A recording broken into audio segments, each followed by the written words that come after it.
Әлде менің көп ұзамай әкесіз қалатынымды сездім екен. Әкесіз қалғанда бос болмасын, болбырақ болмасын, өз бетінше жол тауып көрсін. Ащының дәмін осы бастан татып, мына мейірімі аз, қаталдығы мол дүниеге осы бастан көндіге берсін дедім екен. Егер осылай ойласа, ол ойын мен 100 есе орындадым.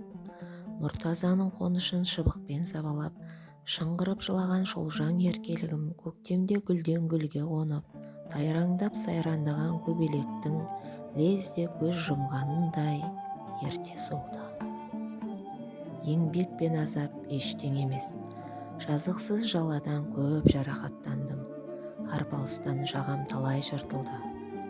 Мұртаза мені шынымен шынықтырғысы келсе, ол үміті ақталды. Шыңыраудан шыққандай халдемін.